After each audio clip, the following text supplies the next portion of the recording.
Welcome, friends. Tonight, we journey to a world wrapped in fog and frost, where the nights were long, the air was thick with chimney soot, and the warmth we take for granted today was a rare and fragile comfort. This is Victorian London, not the romanticized city of novels and carriages, but the real one, filled with coal dust, creaking floorboards, and breath visible in every chilly exhale. In those days, surviving winter wasn't just unpleasant, it was a daily struggle. Imagine waking to frozen water basins, sleeping in damp beds shared with siblings, and watching your breath linger in the icy morning air. For many, heating was a single fireplace if you were lucky, and food was often whatever scraps could be stewed into something warm. Cold wasn't just uncomfortable, it could be deadly, especially for the poor, the sick, and the forgotten. And yet, life pressed on. Children played in the sooty streets, chimney sweeps clambered into flues before dawn, and the scent of roasted chestnuts mingled with coal smoke in the air. People endured with layered shawls, steaming mugs of tea, and songs sung quietly under threadbare blankets. Tonight, you'll hear how Londoners survived, or didn't, when the frost set in. You'll step into dimly lit rooms, walk along snow-laced alleyways, and learn how cold shaped everything: work, health, fashion, and even love. These are quiet stories of endurance, grit, and the brittle beauty of life in the chill. So settle in, pull the covers close, let the cold of the past make your present feel a little warmer. This is why you wouldn't survive a winter in Victorian London, and more. Welcome to the journey. The first frost, November, arrives in the London slums. The change did not arrive with a grand announcement. There was no sudden blizzard or dramatic snap of cold. Instead, it was a quiet, creeping thing, a subtle shift in the quality of the air. One morning in early November, the familiar dampness of London felt different. It had an edge to it, a sharpness that caught in the back of the throat. This was the first frost. In the warren of courts and alleys that comprised the city's slums, the frost laid a thin, deceptive blanket of silver over the squalor. It edged the rims of discarded oyster shells, glistened on the heaps of refuse piled in the corners of courtyards, and traced delicate, fern-like patterns on the inside of cracked window panes. For a fleeting moment, as the first weak light of dawn filtered through the ever-present haze of coal smoke, the scene was almost beautiful. The frost disguised the grime, turning the black, oozing mud of the unpaved streets into a solid, crunchy surface. But this beauty was a cruel illusion. For the people huddled inside the cramped, unheated rooms, the frost was not a spectacle. It was a premonition. It was the first physical sign that the long, hard battle of winter had truly begun. A child waking on a thin pallet of straw and rags would feel it first, not with their eyes, but with their bones. The cold, which had been a constant, nagging companion, now felt like an active predator. It seeped through the ill-fitting door frames, through the gaps in the floorboards where the damp from the ground rose perpetually, and through the thin wool of a threadbare shawl. The sound of the city began to change. The usual dull thud of footsteps on mud was replaced by a brittle crunch. The drip of water from a leaky gutter now formed a delicate, growing icicle, silencing the constant, maddening sound for a few precious hours. The air, thin and sharp, carried sounds with a new clarity. A single, hacking cough from a room across the way, the distant clatter of a milk cart's wheels on the cobblestones of a main thoroughfare, the low moan of a tugboat's horn from the invisible river.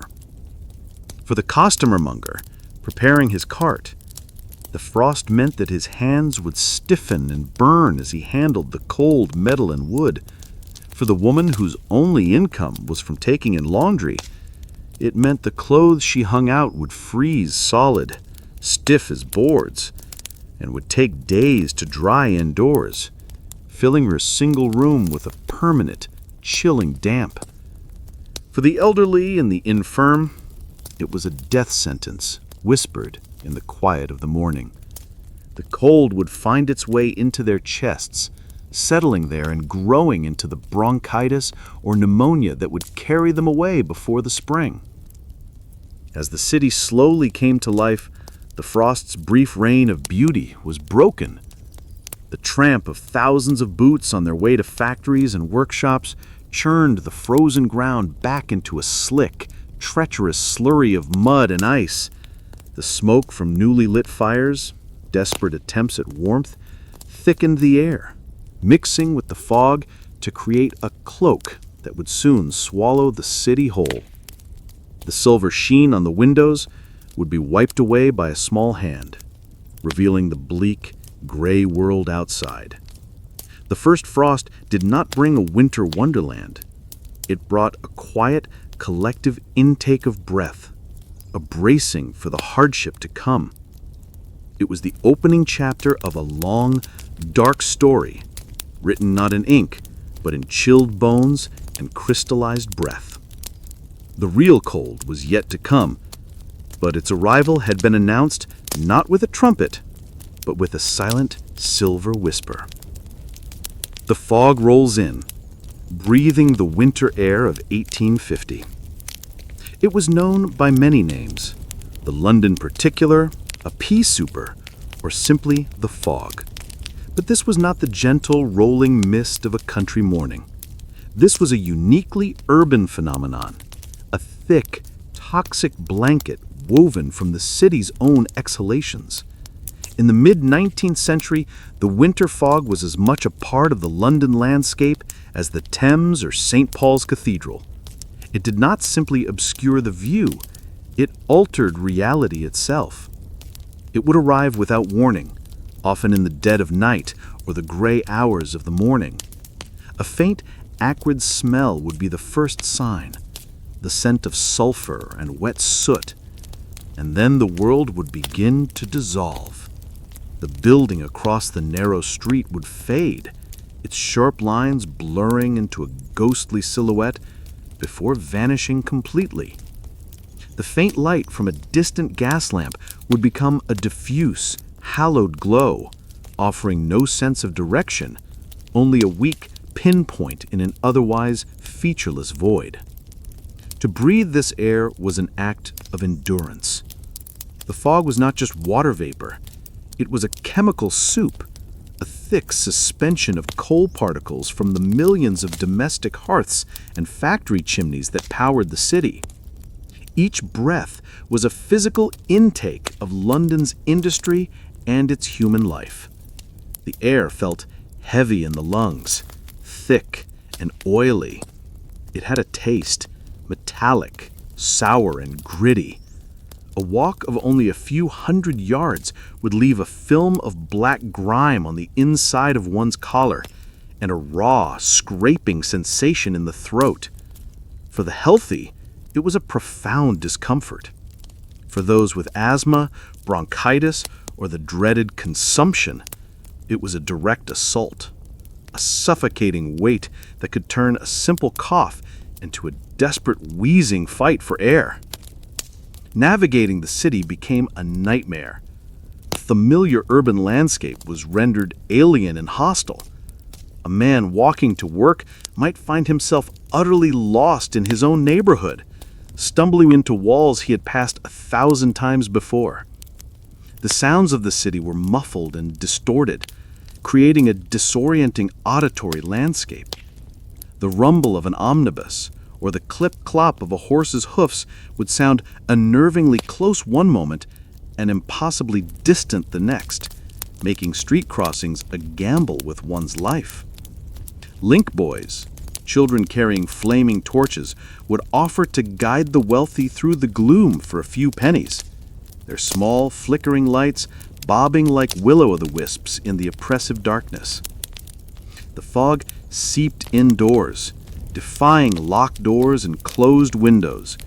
It crept under thresholds and through keyholes, bringing its signature chill and smell into even the most well-appointed homes. In the poorer tenements, where windows were often broken and stuffed with rags, there was no barrier at all. The fog became an indoor weather system, mingling with the smoke from a meager fire to create a choking, eye-watering atmosphere. A family would sit huddled together in their single room, unable to see each other clearly across the small space. Their world shrunk to the few feet of visibility around them. Worn boots and wet cobblestones, walking to work before sunrise. Long before the first hint of dawn, a quiet, rhythmic sound would begin to echo in the dark and silent alleys of London's poor districts. It was the sound of a city's workforce putting on its boots. These were not sturdy, waterproof items of fine leather. For the vast majority of laborers, a pair of boots was a precious, embattled possession, a final defense against the relentless assault of the city streets. They were objects of constant repair and improvisation. The leather, if it was leather at all, was cracked and brittle, scarred from years of use. The soles were the point of greatest failure. Many were worn so thin you could feel the shape of every cobblestone beneath your foot. It was common practice to patch them with scraps of wood, metal, or thick pieces of leather scrounged from a tanner's waste pile. When the sole wore through completely, the owner would stuff the boot with whatever was available: old rags, straw, or pages from a penny dreadful, a desperate temporary barrier against the cold and wet. The journey to work began in absolute darkness. There was no flick of a light switch. There was only the fumbling in the cold, the pulling on of damp, stiff trousers, and the grim ritual of lacing up the worn boots. The first step out of the tenement building was a shock to the system. The cold was immediate and penetrating, and the ground was a treacherous landscape of uneven, slick cobblestones. A thin layer of ice formed overnight from the seeping damp and freezing temperatures made every footstep a calculated risk. A fall could mean more than just a bruise. It could mean a broken bone, a lost day's wage, or the inability to work at all, a catastrophe for a family living on the edge of starvation. The walk was a solitary act, performed in unison with thousands of others. In the narrow streets, figures would emerge from doorways, silent shadows moving in the same general direction, towards the factories, the docks, the workshops, and the markets. There was little conversation. The energy required for speech was better conserved for the long day of labor ahead. The only sounds were the scuff and clatter of boots on stone, a collective, shuffling rhythm of tired bodies moving through the cold. The wetness was inescapable. The cobblestones designed to allow for drainage were often clogged with mud, refuse, and horse manure. Puddles of stagnant, freezing water were unavoidable. A misplaced step would send an icy shock of foul-smelling water seeping through the boots' worn seams, soaking the rags or newspaper inside and chilling the foot to the bone. For the rest of the day, that foot would remain cold and damp, a breeding ground for chilblains, trench foot, and a deep, aching cold that seemed to settle right into the marrow. As the journey progressed, the pre-dawn sky would begin to lighten, not with the warm colors of sunrise, but with a gradual dilution of the blackness into a flat, unforgiving gray. The outlines of buildings would become clearer, and the weak, yellow light of the occasional gas lamp would reveal the steam of one's own breath. This was the landscape of the working poor's London, a monochromatic world of stone, shadow, and mist. The destination, a noisy, dangerous factory, or the back-breaking labor of the docks, offered no comfort, only the promise of a meager wage.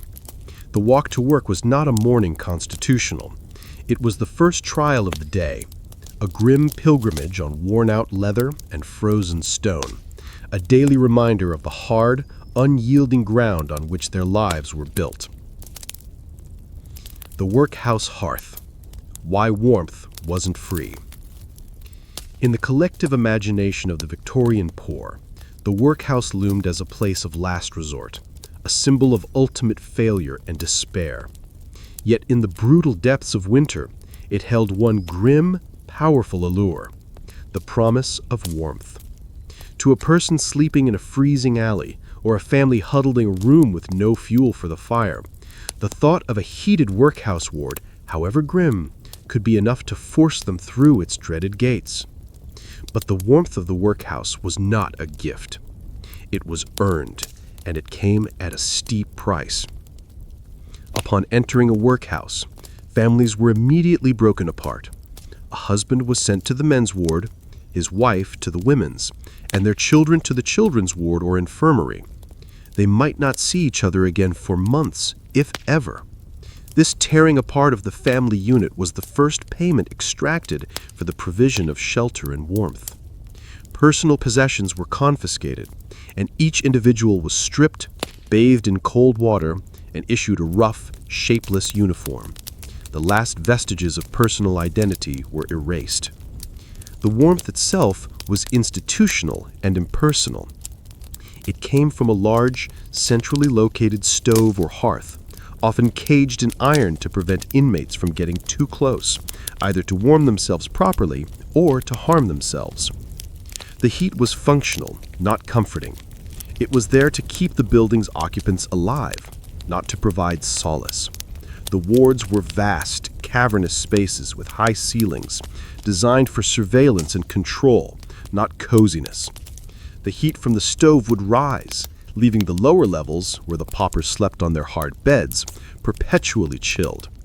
The warmest spots were jealously guarded, and the workhouse masters and matrons ensured that no one was seen to be idle or enjoying the heat. This warmth was directly tied to labor.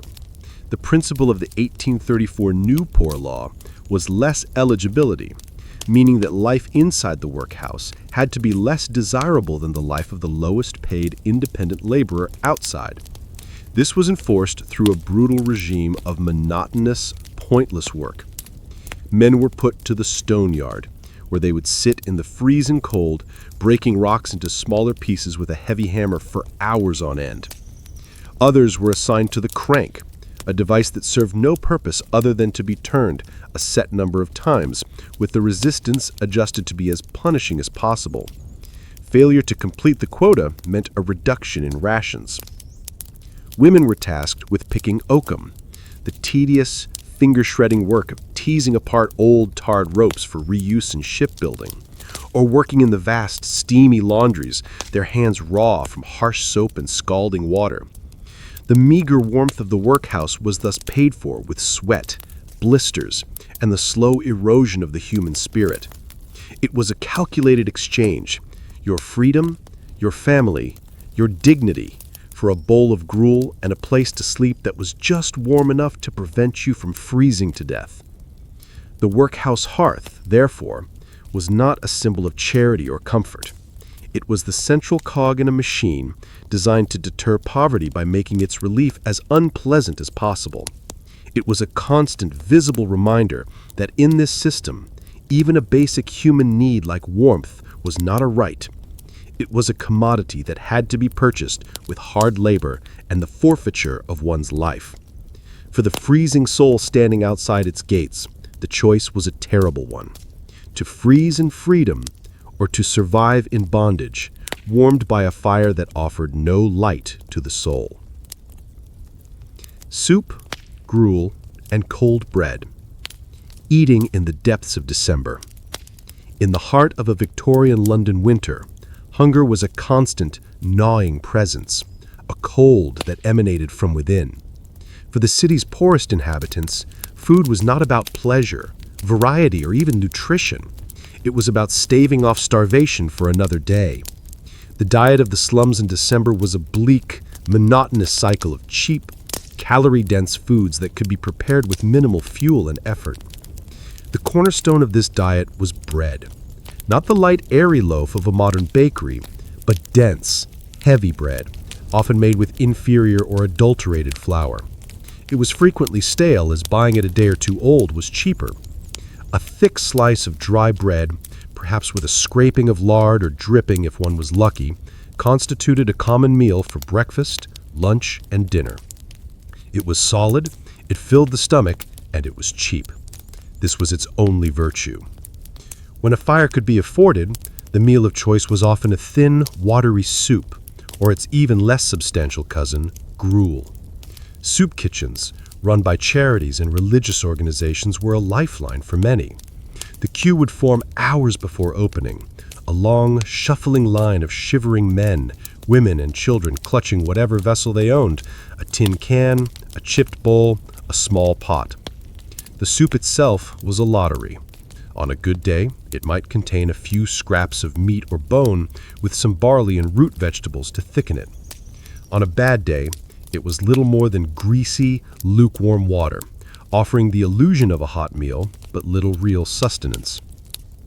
Gruel, a food forever associated with the workhouse, but common in the poorest homes, was even more basic. It was typically just a small amount of oatmeal, or sometimes flour, boiled with a large quantity of water until it formed a thin, slimy, porridge-like substance. It was served plain, without salt, sugar, or milk, as these were luxuries that could not be spared. The taste was bland, the texture slimy, and its nutritional value was minimal. But it was hot, and on a freezing day, the warmth of the bowl in one's hands and the momentary heat in one's stomach was a comfort in itself. For those with a few more pennies, dripping ceilings, housing conditions in the East End. To speak of housing for the poorest residents of London's East End in the mid-19th century is to use the term generously. What they inhabited were not homes, but shelters, structures that offered only the most basic and often failing defense against the elements. And in the relentless wet and cold of a London winter, the most insidious and ever-present enemy was the damp. It did not just visit, it was a permanent resident, and its most visible sign was the dripping ceiling. The problem began at the top. The roofs of the teeming tenement blocks, known as rookeries, were a patchwork of broken slates, cracked tiles, and makeshift repairs made with pared canvas or scrap metal. Every winter downpour, every bout of sleet, every slow melt of snow would find its way through these countless imperfections. The water would soak into the wooden roof timbers, already weakened by rot and neglect, and then begin its slow, inexorable journey downwards. Inside a top-floor room, the first sign would be a dark, spreading stain on the ceiling plaster. The stain would grow with each rainfall, the plaster becoming soft and spongy to the touch. Then the dripping would begin. It was a sound that became the dreary soundtrack to winter life, a slow, maddeningly regular plink, plink, plink, as water fell from the ceiling into a strategically placed bucket, pot, or pan on the floor. If the family was too poor to own such a vessel, the water would simply fall onto the floorboards, creating a permanent puddle that would further contribute to the room's dampness. This dripping water was not clean. It was a filthy concoction, having filtered through layers of soot, bird droppings, and rotting roof materials. It smelled foul and left a grimy residue on anything it touched. The ceiling plaster would eventually become so saturated that it would crumble and fall, exposing the dark, wet laths beneath and showering the room and its occupants with debris. It was not uncommon for a family to wake up to a collapsed section of ceiling on their bed. The damp was not confined to the ceiling, it rose from the ground up as well. Many ground floor and basement dwellings had earthen floors, or floors laid directly onto the damp soil with no barrier. Water from the sodden ground would seep upwards, making the floors constantly cold and wet. It wicked its way up the brick walls, causing wallpaper, a rare luxury, to peel and hang in mournful, drooping strips. A black, fuzzy mold would creep across the walls, thriving in the permanent moisture and lack of ventilation. This pervasive dampness had a profound effect on health. The air was heavy with moisture, making it feel colder than it was and difficult to breathe. It chilled the body to the bone, making it impossible to ever feel truly warm, even when huddled by a small fire. The mold released spores that exacerbated respiratory conditions, contributing to the high rates of asthma, bronchitis, and the deadly tuberculosis, which was often called consumption, precisely because it seemed to consume its victims from the inside out. Living with a dripping ceiling and damp walls was a battle of attrition. It ruined possessions, meager as they were, causing clothes to become mildewed and food to spoil quickly. It eroded the very structure of the building, making it unsafe. But most of all, it eroded the spirit. The constant, inescapable damp was a physical manifestation of the hopelessness of poverty, a cold, wet blanket that smothered any chance of comfort, cleanliness, or health. It was a reminder that even within the supposed shelter of one's own four walls, the harsh London winter could still reach in and touch you. Layered in rags, the art of staying warm with nothing. For the destitute of Victorian London, a winter coat was an unimaginable luxury. Warmth was not something you bought, it was something you constructed. The art of staying warm with nothing was a science of layering, a desperate and ingenious form of personal architecture built from the city's cast-off materials. The principle was simple: trap air. Multiple thin layers, even if they were ragged and full of holes, were more effective than a single thicker garment, because the air trapped between them would be warmed by the body and act as an insulator. This was the foundational knowledge of the street dweller. The process began with whatever clothing one possessed. A thin, patched shirt would be the base. Over this might go a waistcoat, its back missing, found in a rubbish heap. Then another shirt, perhaps, larger than the first. Then a jacket, its sleeves torn, its buttons gone. But this was only the beginning. The real art lay in the use of unconventional materials. The most prized of these was newspaper. The penny press provided a cheap and surprisingly effective insulator. A man might line his jacket with sheets from the Daily Telegraph or the Illustrated London News, the dense print forming a barrier against the wind. Women would stitch layers of newspaper into the lining of their children's clothes. It was crinkly and flammable, but it was also light, and for a short time it kept the chill at bay. On a wet day, however, it would quickly turn to a useless, soggy pulp. Sacking was another vital material.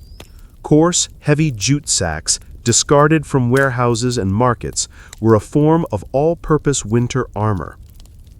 They could be worn as a poncho, with a hole cut for the head. They could be wrapped around the legs and tied with string to create makeshift trousers. They could be folded into multiple layers and placed over the chest, under a jacket, for core warmth. The rough fibers were scratchy and uncomfortable, but they were thick and durable. Straw and wood shavings, scrounged from stables or carpenters' yards, were used as stuffing. Pockets, holes in clothing, and even the space inside worn-out boots would be filled with this dry, light material. It provided bulk and trapped air, but it was messy and had to be constantly replaced as it broke down or became damp.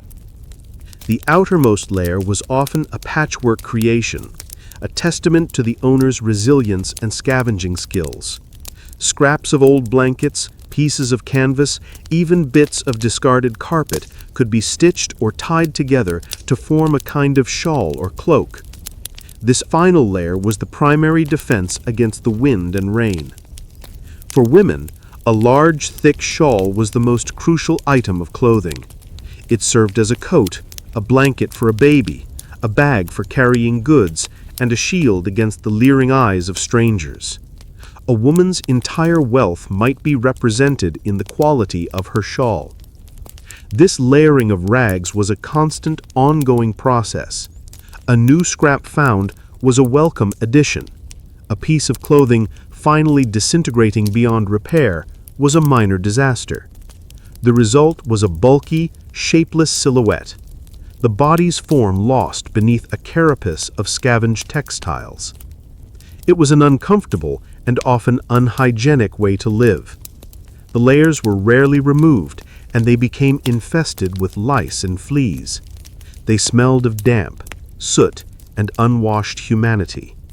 But this mobile shelter of rags was, for many, the only thing that stood between them and freezing to death.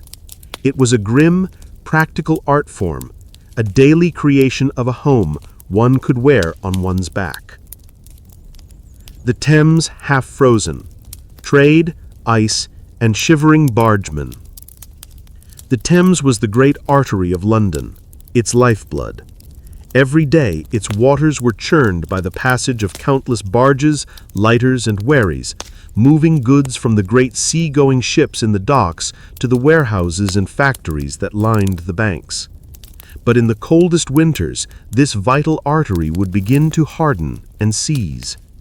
The Thames did not often freeze solid in the manner of the frost fares of earlier centuries, but its edges would crust with ice, and great thick floes would drift menacingly on its sluggish current.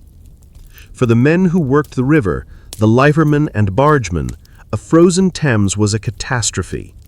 Their livelihood depended on the free movement of their vessels.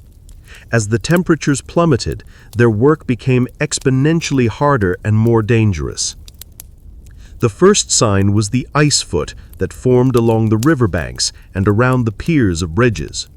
This made mooring a barge a treacherous task, requiring men to leap onto slick, unstable surfaces with heavy ropes in their hands.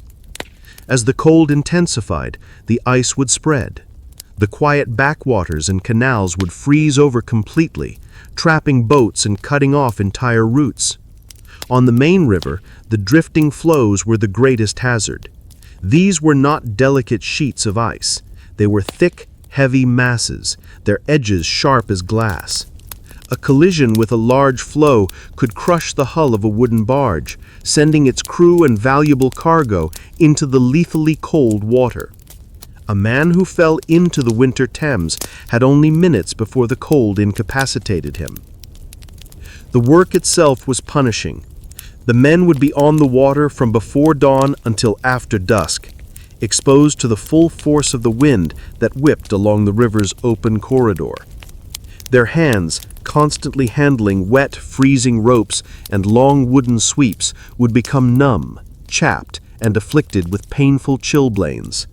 The spray from the river would freeze onto their clothes, encasing them in a stiff, icy shell. Warmth was a rare commodity. A small brazier of coals on the deck of a barge offered a small pocket of heat, but it was a battle against the overwhelming cold of the surrounding air and water. The men would huddle around it during any lull in the work, their faces illuminated by the red glow, their backs freezing in the wind. Hot tea, brewed in a blackened can over the coals, was a vital restorative, its warmth spreading through a chilled body. The ice also created logistical nightmares. The flow of goods slowed to a crawl.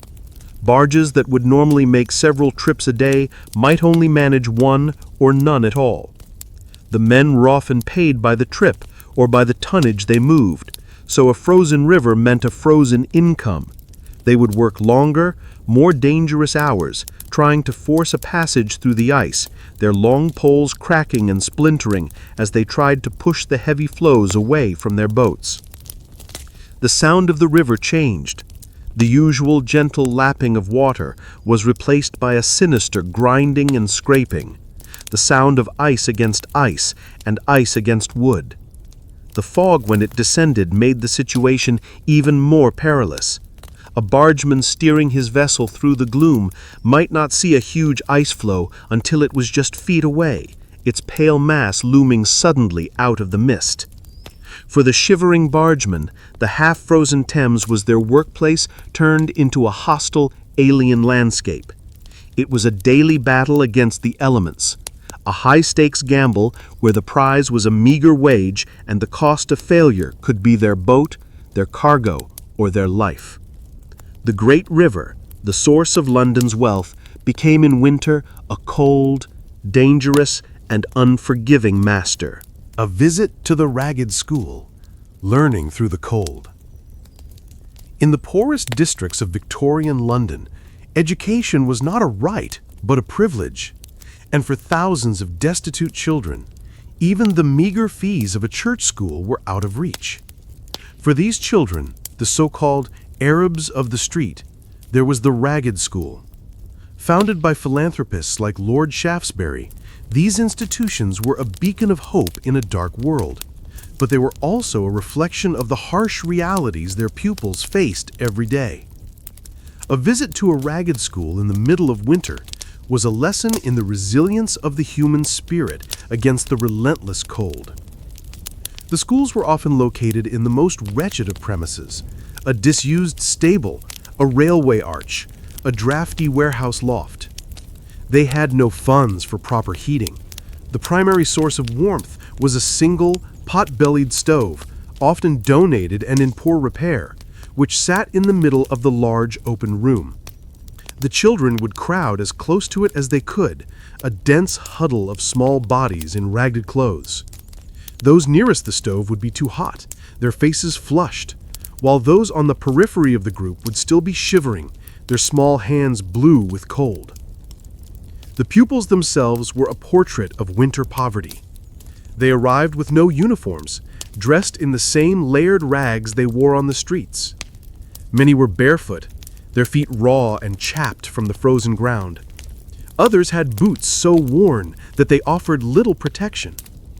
They brought the cold of the streets in with them, on their clothes, in their hair, and in their deep, chesty coughs that punctuated the teacher's words.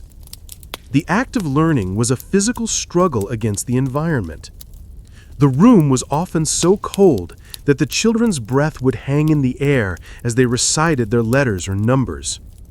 Holding a piece of chalk or a slate pencil with numb, stiff fingers was an exercise in frustration. The teacher, often a dedicated but unpaid volunteer, would be bundled in a heavy coat and scarf, their own breath pluming as they spoke. Despite the hardship, the ragged school was a sanctuary. It offered things that were as valuable as any lesson: shelter from the wind and rain, a brief respite from the dangers of the street, and for many, the only meal they would have that day. A bowl of hot soup and a piece of bread served at midday was a powerful incentive for attendance. For that brief period, the gnawing hunger would be silenced, and the warmth of the food would spread through their small, cold bodies. The curriculum was basic. The 3 R's: reading, writing, arithmetic, and heavy doses of religious and moral instruction. The aim was not just to educate, but to civilize and save these children from a life of crime and vice. The lessons were often shouted to be heard over the coughing and the shuffling of cold feet.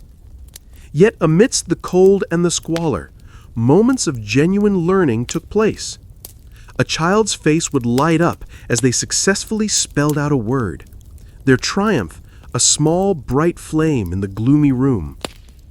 A visit to a ragged school revealed the stark contrast between the ideal of education and its reality for the poor. The cold was not just a backdrop, it was an active participant in the classroom, a constant distraction and a source of misery. But it also highlighted the profound human craving for knowledge and betterment. These children, shivering in their rags, represented a desperate gamble on the future, a belief that, even in the coldest, darkest corner of the city, the light of learning could be kindled. Coal fires and the poor man's chimney. In the cold, damp rooms of the London slums, the fireplace was the center of life. It was the sole source of heat, the means of cooking, the place to dry wet clothes, and a focal point for what little family life could exist. A room with a fire was a home.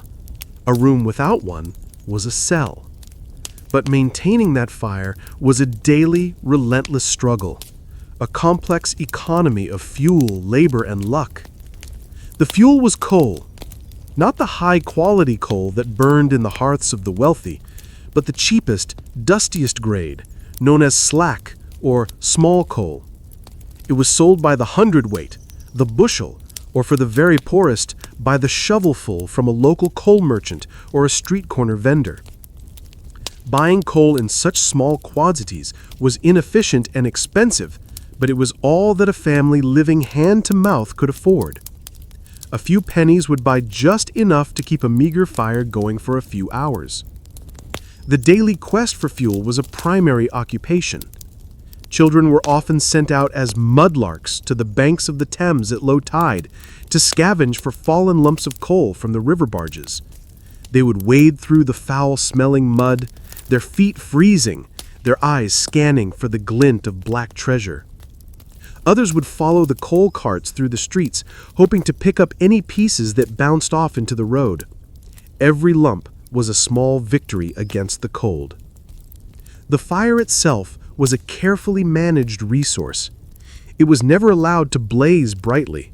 That would be a waste of precious fuel.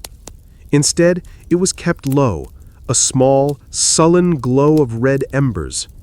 The family would huddle as close to it as they could, a dense huddle of small bodies in ragged clothes. Those nearest the stove would be too hot, their faces flushed, while those on the periphery of the group would still be shivering, their small hands blue with cold. Cooking was done directly on this small fire. A cast iron pot would be set amidst the embers to slowly heat a watery soup or stew. A kettle for tea would be balanced precariously on top. The smoky, inefficient fire would coat the pot, the kettle, and the chimney breast with a thick layer of black soot. The chimney was a critical, but often faulty piece of technology. The flues in these old, poorly constructed buildings were often narrow, crooked, and clogged with years of accumulated soot. This meant that the chimney did not draw properly. Instead of pulling the smoke up and out, it would often spill it back into the room. The air would be thick with acrid pole smoke, stinging the eyes and choking the lungs. This constant exposure to airborne pollutants was a major contributor to the respiratory diseases that plagued the poor. A blocked chimney was a serious danger. It could cause a chimney fire, a terrifying event in a crowded, flammable tenement building. It could also lead to the silent, invisible killer, carbon monoxide poisoning. Families would go to sleep by their smoky fire, seeking its life-giving warmth, and never wake up. For the poor of Victorian London, the coal fire was a paradox. It was an absolute necessity for survival, the very heart of their domestic world, but it was also a source of financial strain, hard labor, constant filth, and mortal danger. The small, smoky fire in the grate was a perfect symbol of their existence, a constant, difficult, and often hazardous struggle to maintain a small pocket of warmth in a vast and overwhelming cold.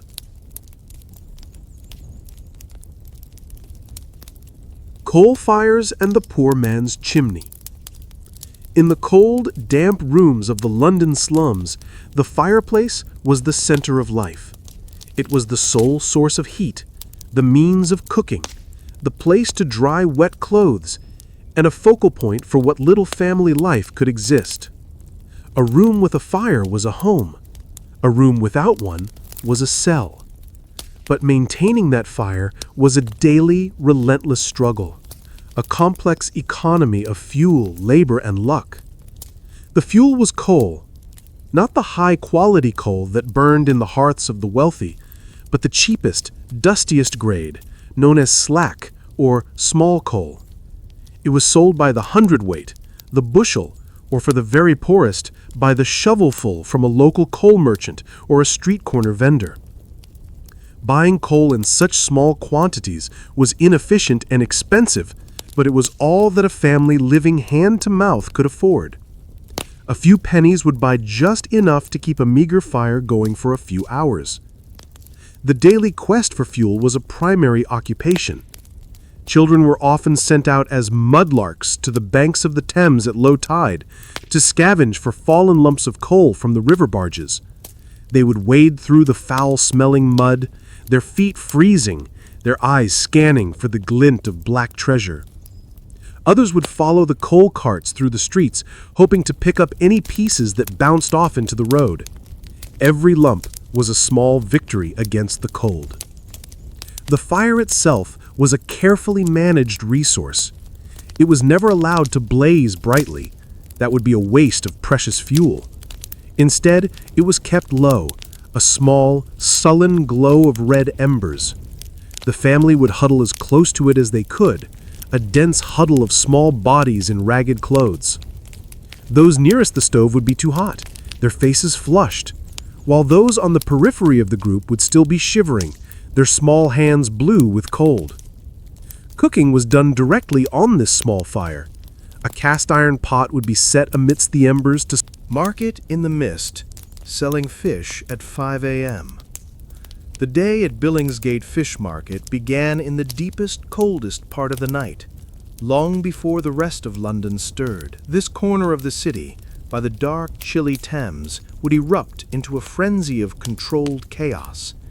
And in the winter, this chaos was enveloped in a thick, freezing mist that rolled off the river, mingling with the smoke from countless lanterns and the steam of human breath. The fish arrived by boat. From the North Sea and the coasts of Britain, fishing vessels would navigate the treacherous, often ice-choked Thames estuary to moor at the Billingsgate docks. The unloading began around 3 or 4 a.m. In the flickering, unreliable light of oil lamps and gas flares, an army of porters, known as bobbers, would swarm the boats. These men were legendary for their strength and stamina, carrying immense baskets or wooden boxes of fish on their heads, protected only by a special leather and wood hat. The cold was brutal and inescapable.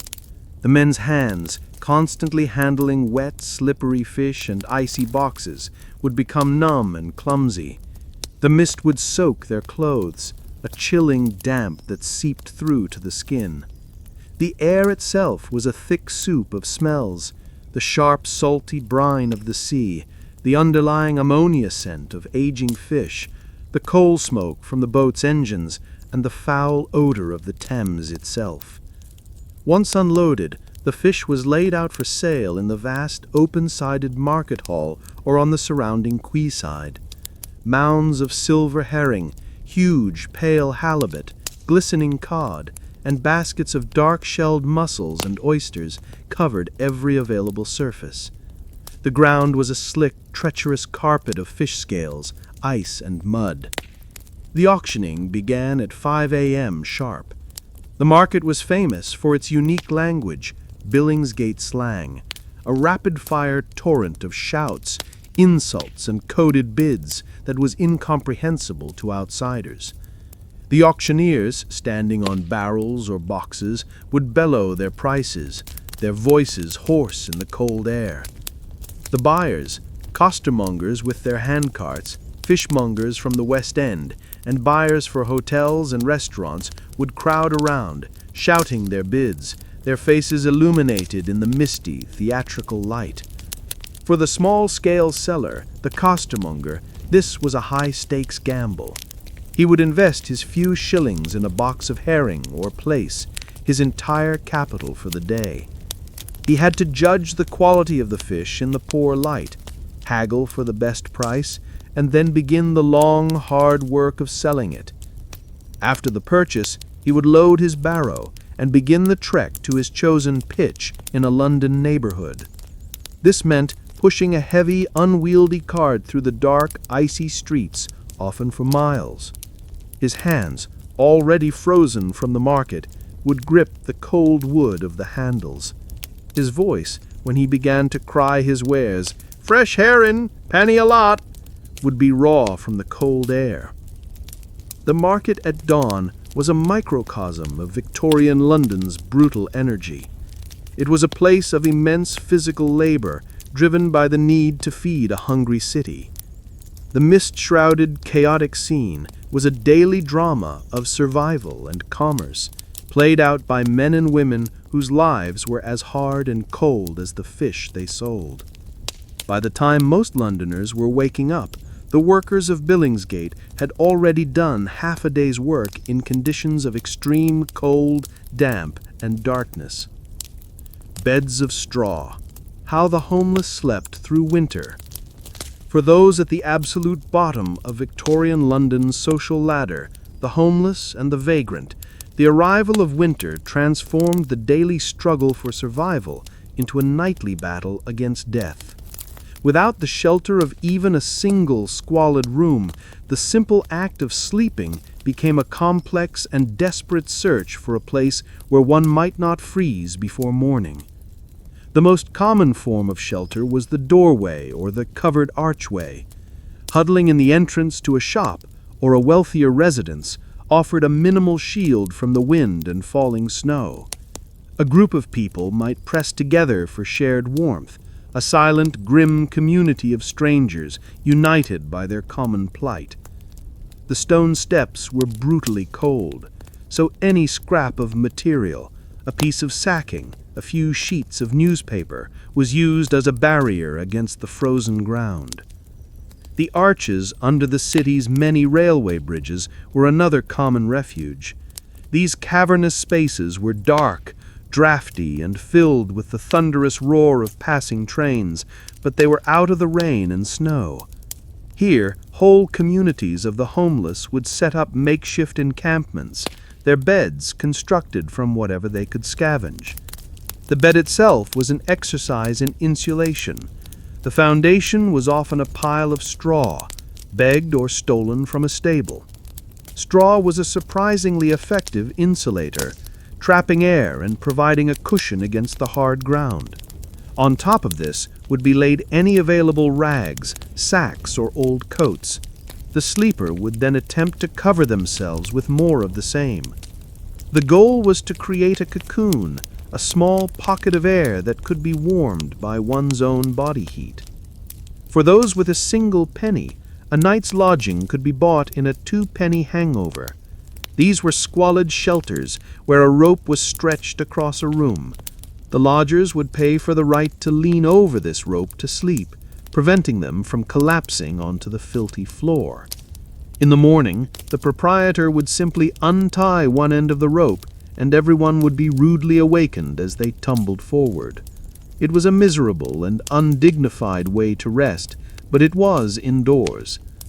A slightly better option for those who could afford it was the 4-penny coffin. These were lodging houses that offered a row of wooden boxes, about the size of a coffin, where a person could lie down. They offered privacy and a slight improvement in warmth, but the conditions were often filthy and vermin-infested. The workhouse offered a casual ward for vagrants, which provided a bed for the night. However, this came at a price. In exchange for a night on a wooden plank bed, sometimes with a straw mattress, the casual was required to perform a set amount of hard labor the next day, such as breaking stones or picking oakum. Many preferred the freedom of the streets to this punitive charity. Surviving a winter's night on the streets was a matter of knowledge and instinct. It meant knowing which corners were most sheltered from the wind, where to find discarded packing materials, and how to huddle for warmth without attracting the unwanted attention of the police. It was a life lived on the very edge, where sleeping could mean slipping into a hypothermic state from which one might never awaken. The bed of straw was not a comfort. It was a tool for survival, a fragile barrier erected each night against the killing cold. The sound of hooves, street traffic in the ice. The soundtrack of Victorian London was the relentless rhythm of horses' hooves. Thousands of horses powered the city's transportation network, pulling everything from elegant private carriages and crowded omnibuses to heavy drays laden with goods. In winter, this dependence on horsepower became a source of constant danger and disruption, and the sound of the city changed from a steady clip-clop to a chaotic cacophony of slips, slides, and panicked whinnies. The city streets were paved primarily with granite setts or cobblestones. These were durable, but they became incredibly slick when coated with a layer of frost, ice, or packed-down snow. The iron shoes of the horses offered very little grip on these treacherous surfaces. A horse, a powerful and heavy animal, would lose its footing in an instant. The sound of a horse falling was a sickening one, a frantic scrabbling of hooves, a heavy, percussive thud as the animal's body hit the stone, and often a high-pitched scream of pain and fear. A fallen horse was a major incident. It blocked the street, causing immediate and massive traffic jams. The driver and passers-by would rush to help, trying to calm the panicked animal and get it back on its feet, a difficult and dangerous task. A horse could easily break a leg in such a fall, a fatal injury that meant it would have to be put down on the spot. The drivers, or carmen, had to be incredibly skilled. They learned to read the road, to anticipate icy patches, and to guide their teams with a gentle but firm hand. Sudden movements were to be avoided. A slow, steady pace was essential. Going downhill was particularly perilous. The weight of the heavy cart or omnibus behind the horses would push them forward, threatening to make them lose control and jackknife. Winter illness, coughs, consumption, and cold remedies. In the damp, cold, and polluted air of a Victorian London winter, the human lung was under constant siege.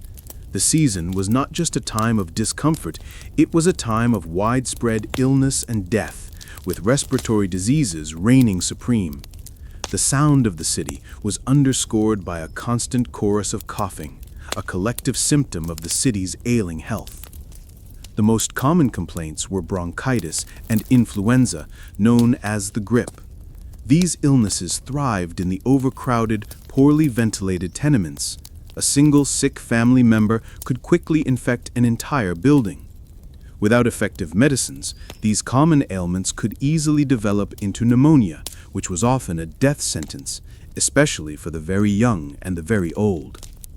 The cough was the first sign, a dry hack that would deepen into a rattling, chest-tearing affliction, leaving the sufferer weak, breathless, and feverish. The great shadow that hung over all was tuberculosis, or consumption. This bacterial infection was endemic in the slums, fueled by malnutrition, overcrowding, and poor sanitation. Its name came from the way it seemed to consume the body from within, causing chronic coughing, often with blood, fever, night sweats, and a dramatic wasting away.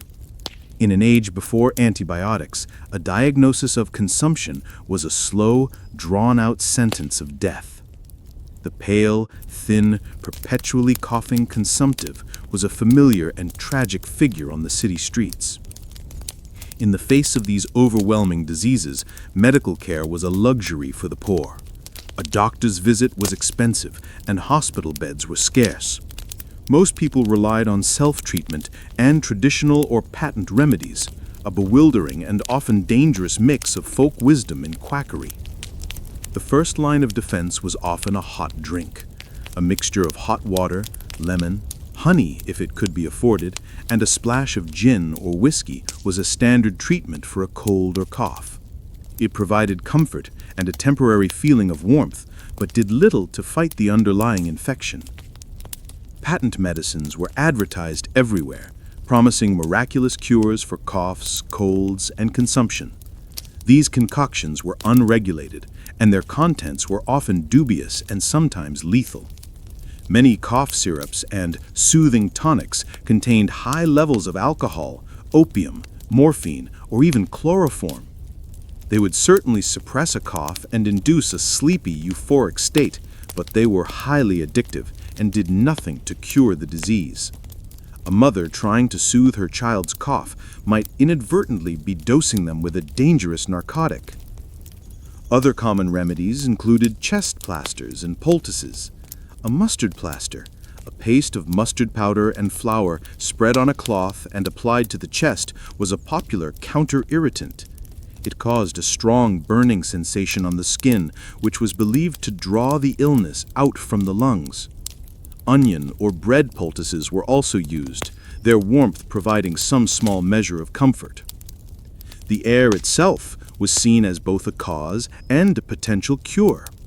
The foul, foggy air of the city was blamed for causing lung complaints. Those who could afford it would leave London for the seaside or the countryside during the winter, seeking the restorative powers of clean air. For the poor, this was impossible.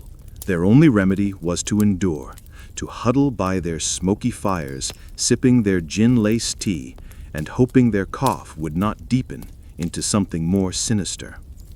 Winter was a season of sickness, and its soundtrack was the persistent, hacking cough that echoed from every court and alley. Candles, rats, and the cracked window pane. For a family living in a single room in a Victorian slum, the world shrunk dramatically after sunset. Their universe was confined to the four walls of their small, cold lodging, and their companions were the flickering light, the encroaching darkness, and the unseen things that stirred within it. The atmosphere of a winter night was defined by three elements: the candle, the rat, and the cracked window pane.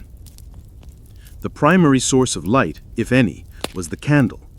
Beeswax candles were a luxury for the middle classes. The poor used tallow candles made from rendered animal fat. These were cheap, but they gave off a greasy, unpleasant smell and a sputtering, smoky light. A single tallow candle, placed in the center of a makeshift table, would have to suffice for an entire family. Its weak yellow flame cast long, dancing shadows on the walls, making the small room seem vast and full of movement. It created a small island of visibility in a sea of gloom. Reading or sewing by this light was a strain on the eyes, and every activity was performed in a semi-darkness. The candle was a precious commodity, burned for as short a time as possible to conserve it. When it was extinguished, or when it burned down, the room was plunged into absolute blackness. This darkness belonged to the rats. London was home to a vast population of brown rats, and the crumbling, refuse-filled tenements were their kingdom. They were bold, intelligent, and ever-present. The sound of their scratching and scurrying inside the walls and under the floorboards was a constant feature of the night. As soon as the candle was out, they would grow bolder, venturing into the room itself in search of any stray crumb of food. A family sleeping on a straw pallet on the floor might be woken by the sensation of a rat running over them. It was not uncommon for sleeping infants to be bitten. The rat was a symbol of the filth and decay of the environment, a nightly reminder of the vermin that thrived in the city's dark corners. The cracked window pane was the room's flawed eye, the point of contact with the hostile world outside. A whole pane of glass was a rarity in the poorest dwellings. Windows were often broken by accident or vandalism and were too expensive to replace. The whole would be stuffed with whatever came to hand: a bundle of rags, a piece of wood, or a wad of old newspaper. These makeshift patches did little to keep out the winter cold. A constant, knife-like draft would cut through the room, making a mockery of the small fire in the grate. The sound of the wind whistling through the cracks was a mournful, constant moan. The pane, whether cracked or whole, would be coated on the inside with a delicate, icy tracing of frost. It was a barrier that obscured the view outside, but it was also a sign of the life-or-death temperature difference between the room and the street. Through the one clear patch, wiped by a hand, one could see the swirling snow or the thick, impenetrable fog. Together, these three elements created an atmosphere of profound gloom and vulnerability. The sputtering candle, the scurrying rat, and the draft from the cracked window pane were the sensory details of a life lived on the edge. A nightly enclosure in a small, fragile space, besieged by cold, darkness and the unseen world. Inside the workhouse, winter rules and routines. Winter drove people to the workhouse in droves. The biting cold and the scarcity of seasonal work made the grim promise of food and shelter, however punitive, an option that many were forced to take. But life inside the workhouse, especially during the winter months, was not a simple matter of survival. It was governed by a rigid, unyielding routine designed to enforce discipline and deter dependency. The day began before sunrise, typically around 6 a.m. A loud bell would clang through the cold, cavernous wards, a signal for every inmate to rise immediately. There was no lingering in bed. The beds themselves were hard, often just a wooden plank or a thin mattress stuffed with straw, with a couple of rough blankets for warmth. The dormitories were unheated and the air would be frigid. After a quick, rudimentary wash with cold water from a communal basin, the inmates would be assembled for prayers, a mandatory ritual to instill moral rectitude. This was followed by breakfast, served in a large, silent dining hall. Silence was strictly enforced at mealtimes, and any attempt at conversation was punished. The meal itself was invariably the same: a pint of gruel, a thin, watery oatmeal porridge, and a piece of dry bread. After breakfast, the day's labor began. The work was deliberately monotonous and often pointless, designed as a deterrent. The principle of less eligibility dictated that the workhouse regime must be more unpleasant than the life of the lowest paid laborer outside. For men, this usually meant stone breaking in the workhouse yard. For hours on end, they would sit in the freezing cold, using a long-handled hammer to break large rocks into small pieces for road construction. The work was back-breaking, cold, and dangerous, with the risk of flying rock splinters. Other tasks included corn grinding on a punitive hand mill or picking oakum. Women were typically assigned to the laundry or the sewing rooms. The laundry was a world of steam, harsh soap, and scalding water, where women would spend the day scrubbing the institution's linen. While warmer than the stone yard, it was exhausting work that left hands raw and chapped. A Christmas without comfort, festivities in poverty.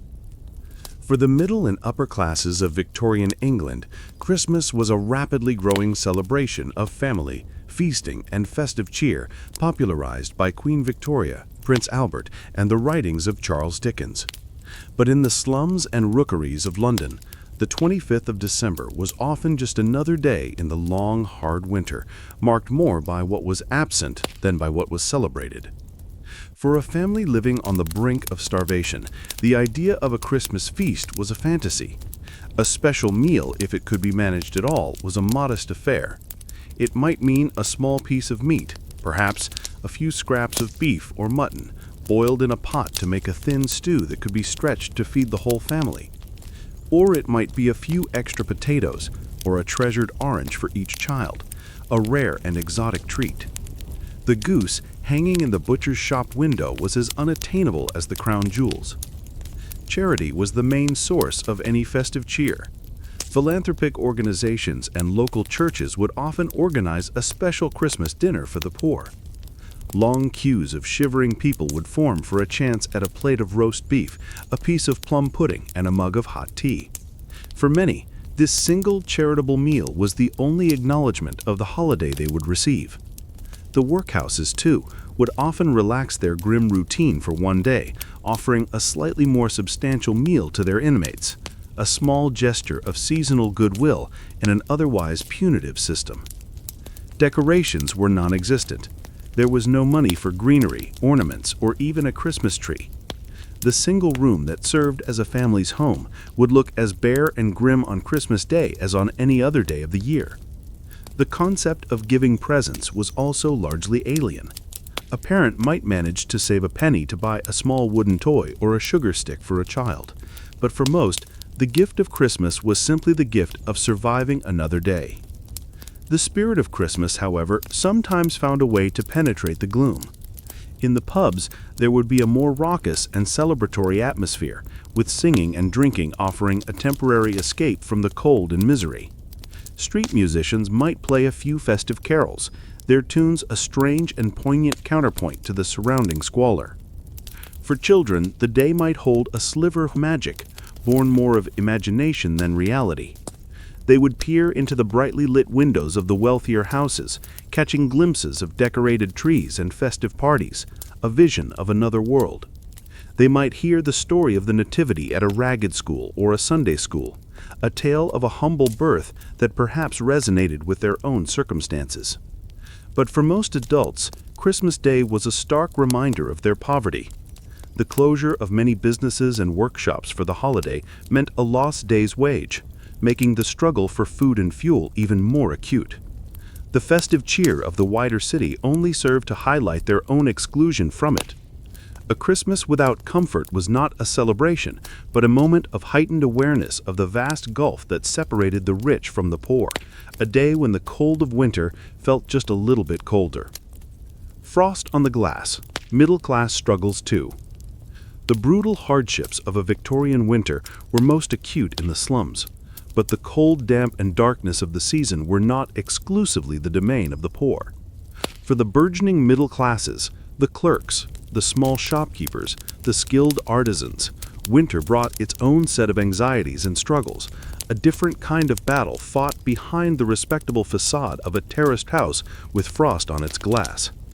The middle-class home was a fortress against the winter, but it was a fortress that required constant defense and a significant financial outlay. The primary enemy was the cold, and the primary weapon was the coal fire. Unlike the poor, a middle-class family would have fireplaces in several rooms, the parlor, the dining room, and perhaps the master bedroom.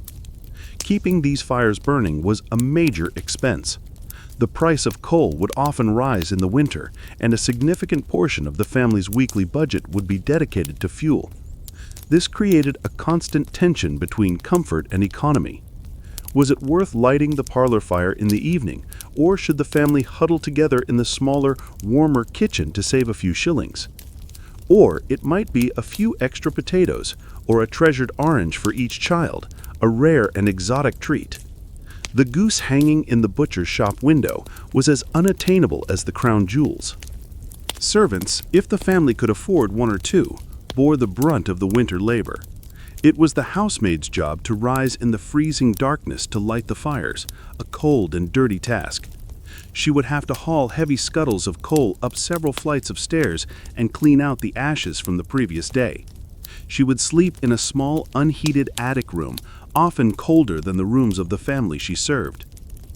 While the middle-class family did not face starvation, their diet was still impacted by the winter. Fresh fruit and vegetables were scarce and expensive. The diet shifted to preserved foods, salted meats, pickled vegetables, and jams made during the autumn. The winter larder was a source of pride, but also a source of anxiety. Would the supplies last until spring? Illness was a great fear. A doctor's bill could be a crippling expense. The family would be dosed with preventative tonics and remedies, and a child's cough would be a source of major concern. The fog, which seeped into even these well-sealed houses, brought with it the fear of bronchitis and other respiratory ailments. The master of the house, commuting to his office in the city, would return home with the damp and chill of the London fog clinging to his greatcoat. The struggle was not just physical, it was social.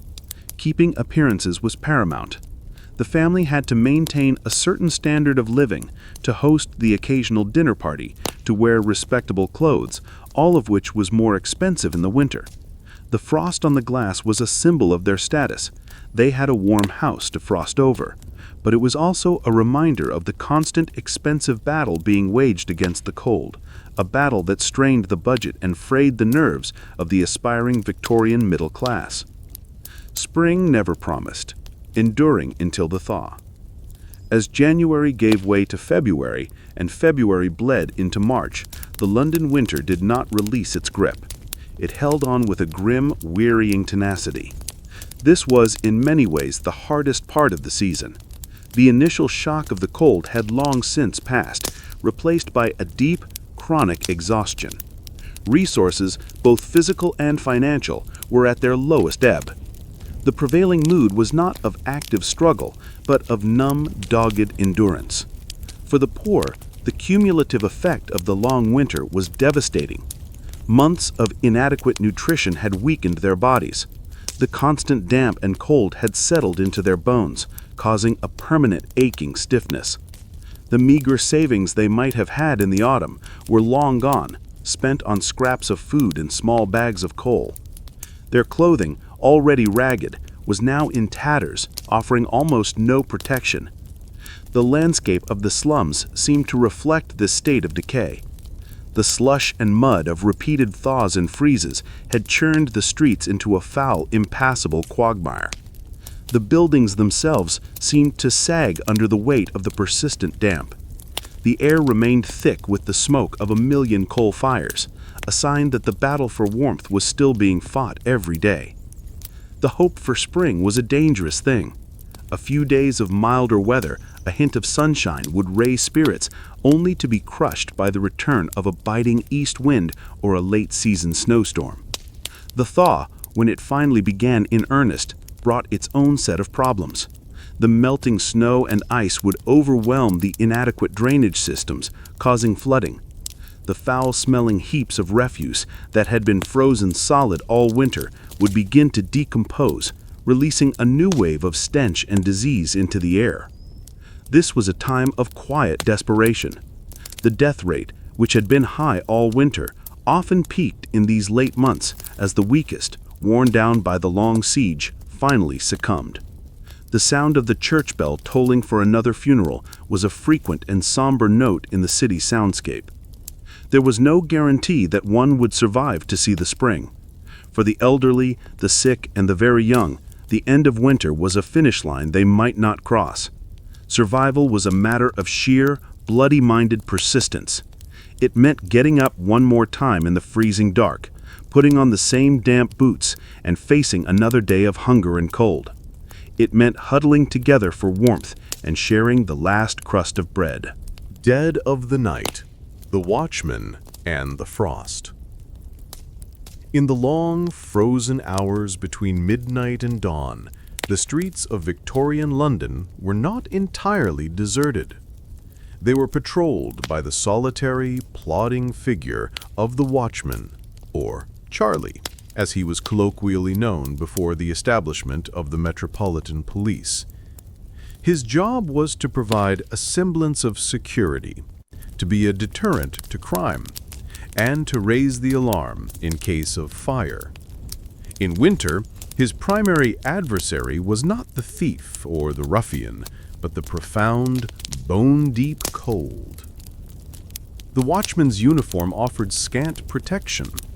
He wore a heavy greatcoat, often of inferior quality and passed down through generations of watchmen, and a thick muffler wrapped around his neck and face. On his head was a sturdy hat to ward off rain and snow. His essential equipment consisted of a heavy staff for defense, a rattle to summon help, and a lantern to pierce the gloom. His domain was a small, prescribed beat of streets and alleys.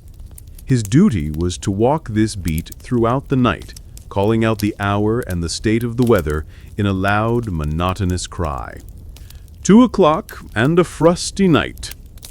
This cry, echoing through the sleeping city, was meant to be reassuring, a sign that all was well. But for the watchman himself, it was a lonely sound in a vast, cold darkness. The greatest challenge of a winter's night was simply staying awake and staying warm. The slow, repetitive pace of the patrol, combined with the intense cold, induced a powerful lethargy. To stop moving was to invite the cold to seep in, to numb the extremities and slow the mind. Many watchmen were elderly men, no longer fit for more strenuous labor, and the physical toll of the winter shift was immense. To combat the cold, watchmen relied on a few meager comforts. A small portable brazier of coals might be kept in his watchbox, a small wooden sentry box placed at a key point on his beat. This box was his only refuge from the wind and snow, a tiny island of relative shelter. He would retreat to it periodically, stamping his feet and holding his numb hands over the faint glow of the embers. A flask of gin or rum was a common, if officially forbidden, companion. Its fiery warmth provided a temporary illusion of heat, though it ultimately lowered the body's core temperature. The frost transformed his familiar beat into a place of subtle dangers. A patch of black ice in a dark alley could send him sprawling, his lantern extinguishing, leaving him injured and alone in the dark. The intense cold could cause the oil in his lantern to thicken, making the flame gutter and die. The watchman was a witness to the city's nocturnal winter life. He would see the shadowy figures of the homeless huddled in doorways trying to survive the night. He might encounter a doctor hurrying to a patient, or a group of drunken revelers spilling out of a late-night tavern. He was the first to find the bodies of those who had succumbed to the cold or to starvation during the night, their forms stiff under a thin dusting of snow. His was a job of profound isolation. For hours on end, the only sounds would be the crunch of his own boots on the frozen ground, the sigh of the wind in the chimney pots, and his own hourly cry. He was a guardian of a sleeping city, a solitary figure whose nightly battle was not against dramatic threats, but against the slow, creeping, and potentially lethal power of the winter frost. His presence was a small human defiance of the vast, cold emptiness of the night. The freezing fog, visibility, and survival. The London fog was a formidable enemy, but when it combined with a hard frost, it became something else entirely, a freezing fog. This was one of the most dangerous and disorienting weather phenomena of a Victorian winter, a condition where the supercooled water droplets of the fog would freeze instantly onto any surface they touched. It turned the city into a treacherous, crystalline trap. Unlike a normal fog, which was wet and clammy, a freezing fog felt sharp and brittle. The air was filled with tiny floating ice crystals that pricked at the skin and made breathing feel like inhaling fine needles. The experience was both suffocating and painfully cold. The fog was often just as dense as a pea souper, reducing visibility to a matter of feet, but with an added layer of physical hazard. Every surface became coated in a layer of rime ice. This was not the delicate, fern-like pattern of a simple frost, but a thick, white, and often opaque coating. It grew on the bare branches of trees, turning them into ghostly, skeletal sculptures. It coated the iron railings of fences, making them dangerously slick and cold to the touch. It encased telegraph wires, weighing them down until they snapped under the strain. For pedestrians, the streets became an ice rink. The cobblestones, already uneven and treacherous, were covered in a seamless, almost invisible layer of ice. The usual visual cues of a puddle or a wet patch were gone. The entire ground was a uniform, dull white or gray. Walking was reduced to a slow, shuffling gait, with arms outstretched for balance. Falls were constant and often serious, resulting in sprains, fractures, and head injuries on the unyielding stone. The fog's poor visibility compounded the danger. A pedestrian who slipped and fell might not be seen by the driver of an approaching cart or omnibus until it was too late. The horses themselves struggled for footing, their iron-shod hooves slipping and sliding, their panicked breaths pluming in the frigid air. The sound of a city in a freezing fog was one of scrapes, slips, muffled cries of alarm, and the splintering crash of a cart losing its battle with the ice. The fog also created a world of profound silence and isolation. The thick, ice-laden air deadened sound even more effectively than a normal fog. The city's usual roar was reduced to a deep, muffled hum. A person could become utterly lost within a few yards of their own front door, surrounded by a featureless, white void with no sounds or landmarks to guide them. The familiar city was transformed into an alien, Arctic landscape. The freezing fog was particularly hard on the poor. For a man who had to walk miles to a factory, it made his journey a long and perilous ordeal. For a costermonger, it made pushing a heavy cart impossible. For the homeless, it was a direct threat to life. The ice crystals would work their way into their ragged clothing, melting from body heat and then refreezing, encasing them in a suit of ice that drew the warmth from their bodies at a fatal rate. Survival in a freezing fog was about minimizing movement. Those who could stayed indoors. Business ground to a standstill. The city held its breath, waiting for a rise in temperature, a change in the wind, anything to break the fog's icy grip. It was a weather event that laid bare the vulnerability of a great metropolis, demonstrating how a simple combination of cold and moisture could blind, silence, and paralyze the most powerful city on Earth. Washing in cold water. Hygiene in the cold months. In an era before an understanding of germ theory, hygiene was a matter of aesthetics and smell rather than health. But even these basic standards were incredibly difficult to maintain during a Victorian London winter, especially for the poor. The simple act of washing oneself, one's clothes, one's home, was a formidable challenge when the primary ingredient, water, was punishingly cold. For the vast majority of London's inhabitants, there was no running water inside their homes. Water had to be fetched from a communal source, a standpipe in a courtyard or at the end of the street. This standpipe was often the only source of water for hundreds of people. In winter, the routine of fetching water became an ordeal. The ground around the standpipe would be a sheet of ice from the constant spillage. The iron handle of the pump would be freezing to the touch, and operating it with numb hands was a painful task. The water that gushed out was just above freezing temperature. Carrying the heavy buckets of water back to one's room was a slow, careful process, navigating icy, uneven ground. Once inside, the water was a precious resource. Heating it required fuel, and fuel. The cold was a thief. It stole the feeling from Ilara's fingers first, then the strength from her knees, and finally the heat from the water in her bucket. Stone steps, slick and treacherous with a morning glaze of frost, were her penance. The mistress of the house, Mrs. Gable, insisted on it. A clean threshold reflects a clean home, Ilara.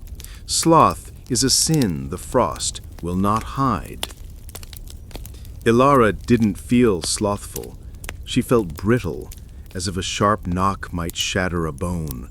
Her knees, pressed against the unforgiving stone through the thin fabric of her uniform, had long ago gone numb. The only sensation was a deep, grinding ache that seemed to emanate from her very marrow.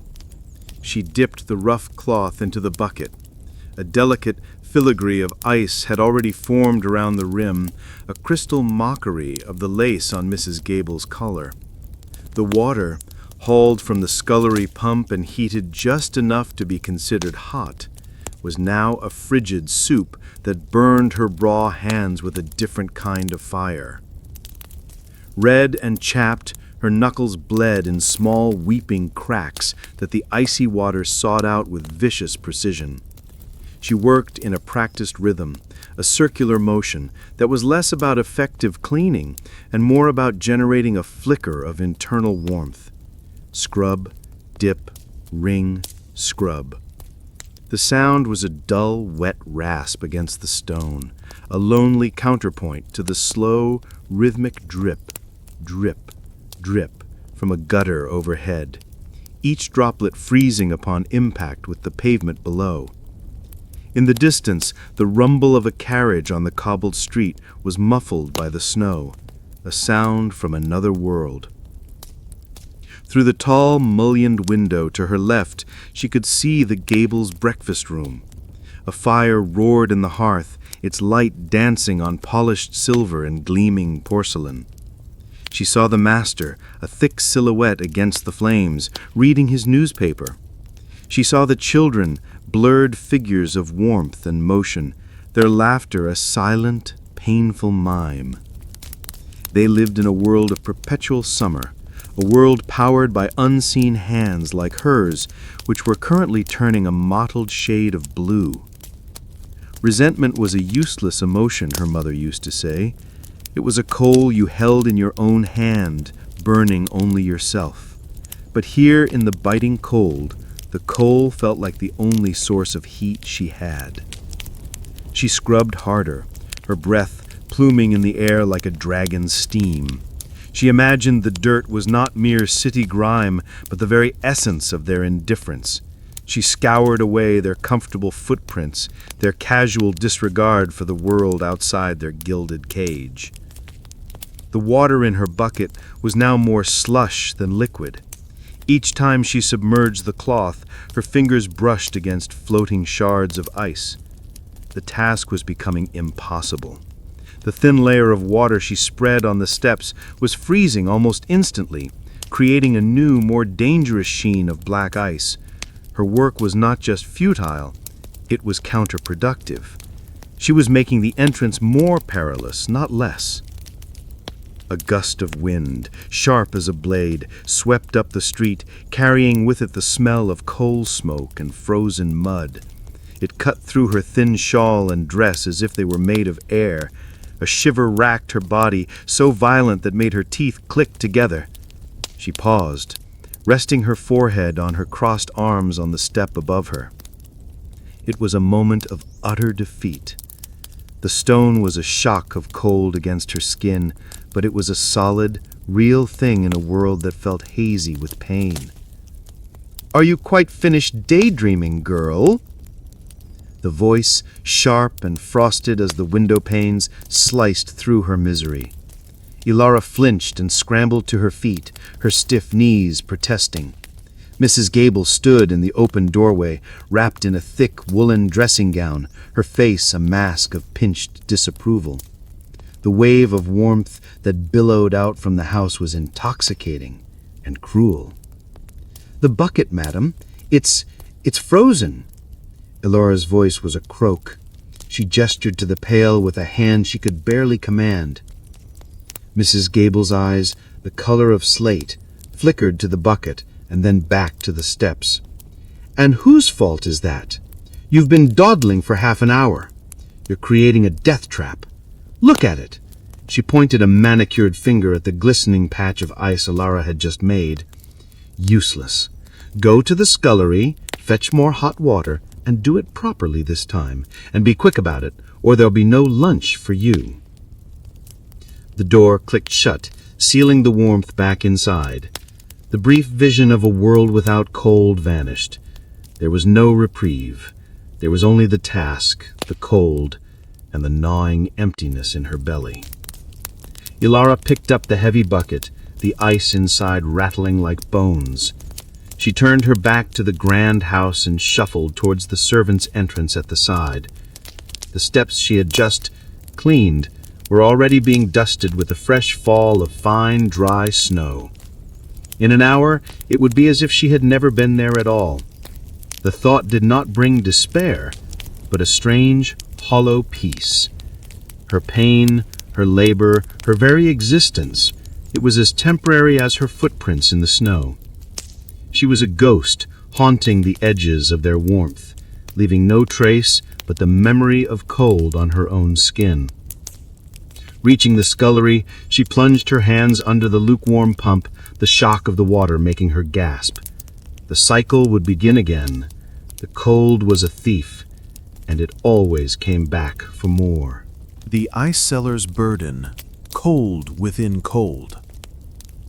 The cold was Silas's trade, his curse, and his constant companion. It lived in the marrow of his bones, a deep, resonant hum that the fiercest tavern fire could only quiet, never silence. He sold cold to a city already frozen solid, a contradiction so profound it had long ceased to be ironic and had simply become the shape of his life. His morning began in the pre-dawn gloom at the ice house by the canal, a vast, insulated barn that smelled of sawdust, damp earth, and the clean, sterile scent of deep frost. Here, the great blocks of winter's harvest lay buried in straw, waiting for the city's summer thirst. But in the grip of this relentless midwinter, the ice was sold for a different reason. To the wealthy, for their newfangled ice boxes that kept larder stocks from spoiling, and for the chilling of champagne at parties that glittered like dying stars in the frozen dark. Silas and the other men used long, sharp pikes to lever the blocks free from their beds. The ice was dense, heavy, and unforgiving. It fought back with a silent, immense inertia. With a final groan, a block would break free, its surface pristine and impossibly clear, a slab of captured river. He and another man would then wrestle it onto his barrow, a heavy, two-wheeled cart that was an extension of his own weary body. They would wrap it in thick layers of burlap and straw, not for his comfort, but to preserve the integrity of his product. The insulation meant that the cold did not radiate outwards. It was a contained, concentrated thing, a cold within the cold. His gloves, made of thick, stiff leather, were useless. They were a formality. The profound, biting chill of the ice block seeped through the leather, through the skin, through the muscle, until his hands were just numb claws clamped around the barrow's handles. He'd lost a joint of his little finger to frostbite 3 winters ago. It was a common tribute to the trade. He began his route, a slow, arduous pilgrimage through the city's arteries. The iron-shod wheels of his barrow screeched on the frosted cobblestones, a sound that made pedestrians flinch. Each step was a calculation. A patch of hidden ice could send the barrow, with its 100-pound burden, skidding out of control. An uneven stone could shift the weight, threatening to wrench his arms from their sockets. He leaned into the load, his back bowed, his breath a ragged plume of white that momentarily obscured the gray street ahead. He was a moving island of frost. People gave him a wide berth, their faces pinched with a mixture of pity and distaste. He was a harbinger of the very thing they were trying to escape. He saw them in their fur-lined coats, their scarves pulled up to their eyes, hurrying from one pocket of warmth to the next. He saw the street urchins, their hands blue, huddled over a smoking brazier, their eyes following him with a kind of bewildered awe. To them, he must have seemed like a creature from a winter fable, a troll hauling a shard of a frozen mountain. His first delivery was to a grand house in the city's most affluent square. He trudged down the servants' alley, the smells of roasting meat and baking bread wafting from a kitchen window. The contrast was a physical blow. He knocked on the scullery door, and a harried, red-faced cook let him in. The blast of warmth was dizzying. It made his skin prickle and his head swim. "About time," the cook grumbled, not looking at him. "The master's wanting iced oysters tonight. Put it in the box." Silas maneuvered the heavy block through the narrow doorway and, with a final grunt-filled effort, heaved it into the zinc-lined icebox. The cook barely acknowledged him, already turning back to a furiously bubbling pot. He was an invisible function, a delivery mechanism for cold. A few coins were pressed into his palm, cold metal replacing the deeper cold of the ice, and he was dismissed back into his element. The frigid air of the alley was a shock, but a familiar one. The memory of the kitchen's warmth faded almost instantly, a dream of a foreign land. He was left with only the lingering smell of food he would not eat, and the stark reality of the empty barrow, which now felt unnervingly light. He looked up. Above the uniform gray slate roofs, the city's great clock tower was a silhouette against the oppressive sky. Its face was likely coated in frost, its hands struggling against the cold. Time itself seemed to be freezing. The city was losing its rhythm, moving instead to the slow, grinding beat of survival. His last delivery of the day was smaller, a chunk for a tobacconist, who used it to keep his more delicate leaves at a constant temperature. The shop was quiet, filled with the rich, dark scent of tobacco. The owner, a thin man with a perpetually dripping nose, counted out the pennies with stiff fingers. "Cruel trade for a cruel winter, Silas," the man said, his voice raspy. "It's a trade," Silas replied, the words feeling heavy and useless in his mouth. What else was there to say? He couldn't explain the feeling of carrying a block of pure winter through a world already surrendered to it. He couldn't explain how the ice seemed to draw the heat out of him, leaving a hollow space that could never be filled. With an empty barrow and a few coins that would barely cover bread and coal, he began the long walk home. The sun, a pale, watery disk, was beginning to set, casting long blue shadows. The cold intensified, settling into the streets with the finality of a shroud. He pulled his collar tighter, but it made no difference. The cold was not something he could shut out. It was inside him now, part of the architecture of his being. Behind every corner, frost waited again, and he, the ice seller, was merely carrying it from one place to another. He was its servant, its burden-bearer, a man made of the very thing he sold. Blisters and steam. Laundry day in midwinter. The world outside Agnes's window was a study in white and gray, a landscape bled of all color. But inside her small scullery, the world was a roiling cloud of steam. It purled on the stone walls, dripped from the low ceiling, and fogged the single pane of glass until the frozen city beyond was nothing but a blur. For a few precious moments each laundry day, this steam was a shield, a temporary truce with the bitter cold that clawed at the door and seeped through the floorboards. The comfort was a lie, of course. It was a damp, fleeting warmth, born of toil and pain. At the center of the room, a massive copper cauldron sat over a roaring fire, its contents, water, lye, and the linens of the well-to-do Pembrokes, hissing and bubbling like malevolent stew. The air was thick with the acrid chemical smell of the lye soap, a scent that caught in the back of the throat and stung the eyes. Agnes's hands were her sacrifice. Plunging them into the scalding water with a heavy wooden paddle was the first trial of the day. The heat was ferocious, a shock that traveled up her arms. But it was the lye that did the real damage. It was a slow, insidious acid, eating away at her skin, leaving it red, raw, and prone to cracking. By the end of the day, her fingers would be a tapestry of tiny, weeping fissures and angry blisters. It was the price of clean linen. It was the price of survival. She worked with a grim, practiced efficiency, her body a machine of labor. Haul the boiled sheets from the copper with the paddle, sloshing burning water onto the flagstones where it hissed and steamed. Heave the sodden heavy mass into the first rinsing tub of cleaner though still scalding water. Then, using a washboard of ribbed wood, she scrubbed, her knuckles scraping against the board, her shoulders and back screaming in protest. The steam billowed around her, clinging to her hair, her clothes, her skin. She was breathing water, living in a cloud.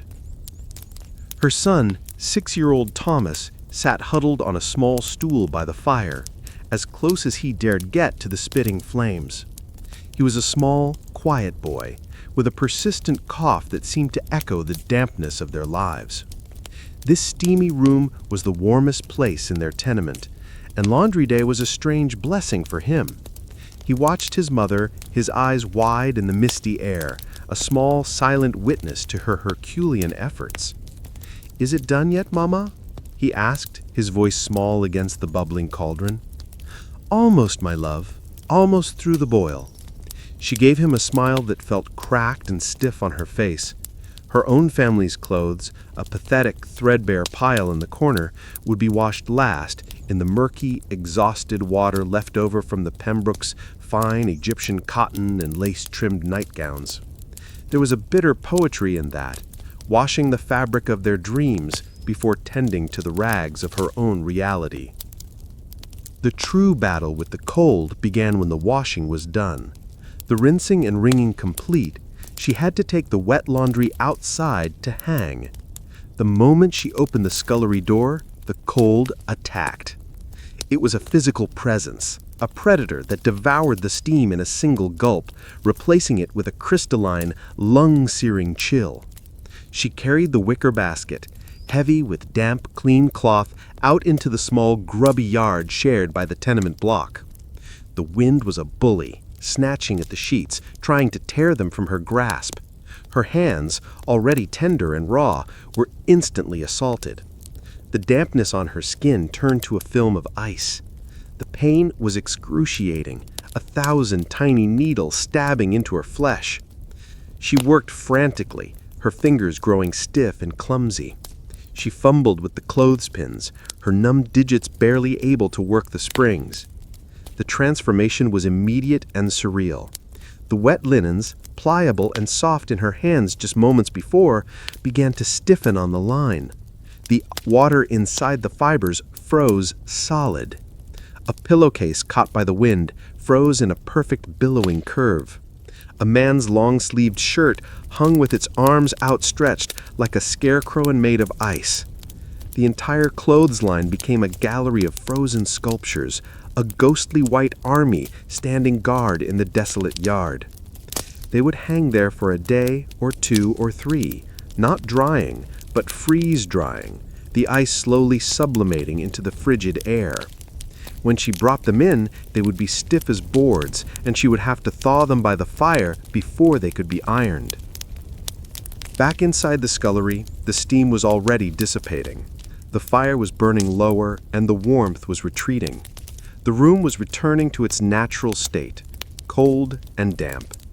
Thomas coughed again, a dry, rattling sound that tore at her heart. She went to him and pulled him into a fierce hug, pressing his small, cold cheek against hers. For a moment, she could share the residual warmth of the steam that still clung to her clothes, a fleeting gift from her labor. She looked at her hands. They were bright red, swollen, and crisscrossed with bleeding cracks. The lye had done its work. The cold had finished the job. They were the hands of a laundress in midwinter, a testament to a war fought and refought every week.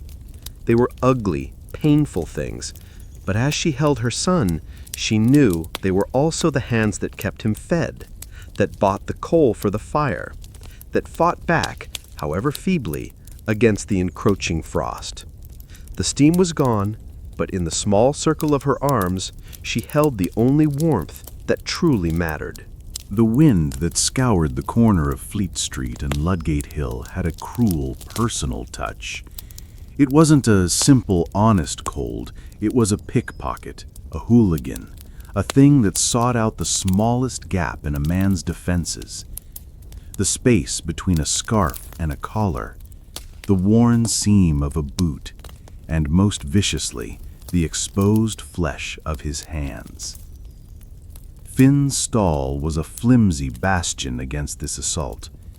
He sold roasted chestnuts, the smoky, sweet smell of fragile invitation in the frozen air. The brazier's coals glowed a defiant red, but their heat was a lie, extending no more than a foot in any direction.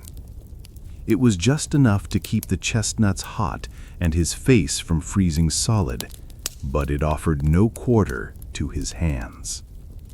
His gloves were a tragedy. Once they had been sturdy leather, a gift from his father. Now the seams had burst at the knuckles, and the fingertips were worn through into gaping holes. They were less a pair of gloves and more a memorial to the idea of warmth. To wear them was almost worse than wearing nothing. The tattered leather funneled the wind directly onto his skin, and the damp from the snow collected in the woolen lining, creating a clammy, icy poultice. Most of the time, he worked with them off, his hands bare to the elements. Pain, he had learned, was a landscape. At first, it was a sharp, biting agony, a crystalline fire. Then, as the hours wore on, it subsided into a dull, throbbing ache deep in the bones.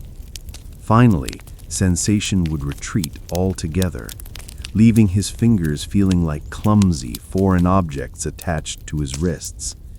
This was the most dangerous stage. He could burn himself on the brazier or slice his thumb on the scoring knife and not know it until he saw the blood welling up, a startling red against his pale, waxy skin.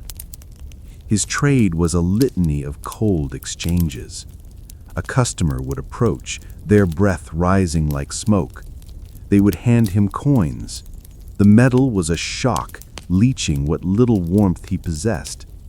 He would fumble the coins into his cash box with stiff fingers, his movements slow and deliberate.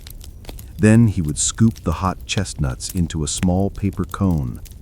For a blissful, fleeting second, the heat of the nuts would seep through the paper into his palm, a jolt of pure sensation, before he passed them over.